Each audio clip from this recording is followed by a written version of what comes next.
Le protocole de Montréal relatif aux substances appauvrissant la couche d'ozone, SAO, a vu le jour il y a 27 ans, en recueillant la signature de 24 États en 1987.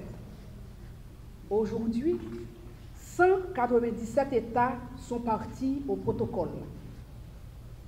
Ce traité est considéré comme un succès international, car c'est l'unique accord multilatéral à bénéficier de la reconnaissance universelle.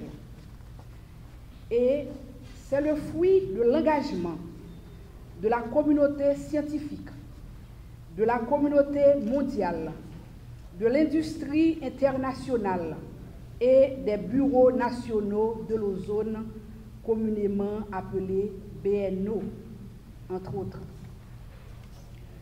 Le protocole de Montréal a permis l'élimination de la majorité des SAO et du même coup, il a considérablement réduit l'incidence de la cataracte, du cancer de la peau et de certaines formes d'immunodéficience, tout en facilitant la préservation des ressources marines par la protection du phytoplancton notamment.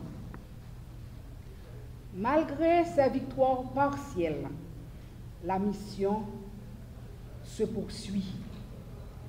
La protection de la couche d'ozone est une question de vie et de survie, mais c'est aussi et surtout une question de suivi.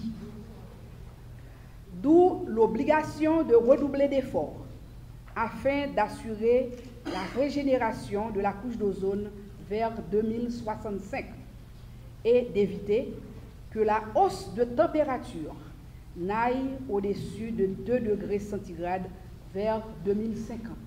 Depuis 2002, conjointement, nous avons appuyé l'État haïtien d'abord pour faire le diagnostic de la situation et ensuite pour former des cadres aussi bien au niveau de la douane qu'au niveau du secteur privé dans la réfrigération.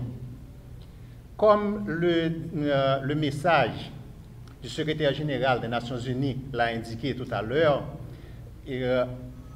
nous avons le droit de nous réjouir des bons résultats obtenus globalement jusqu'à présent pour la protection et la régénération de la couche d'ozone. Cependant, comme dit le proverbe de chez nous, l'heure où jambé on rivière, ou tant ou fin jambé avant on connaît où river. Donc la lutte doit se poursuivre, l'attention ne doit pas être relâchée, car ce qui aujourd'hui est encore admissible, demain peut se révéler insoutenable du fait d'une utilisation beaucoup plus intensive. Cela veut dire que des produits qui sont encore admissibles aujourd'hui au taux où ils sont utilisés peuvent se révéler demain néfastes pour la couche d'ozone et par rapport au changement climatique. Donc, il faut continuer à maintenir la pression, il faut continuer à être vigilant et au niveau, les résultats obtenus au niveau global ne veulent pas nécessairement dire que cela va bien au niveau national et au niveau local. Donc, un pays comme Haïti a encore besoin de beaucoup de renforcement pour que ces changements qui se passent au niveau global puissent servir d'opportunité pour la création d'emplois chez nous et d'emplois durables.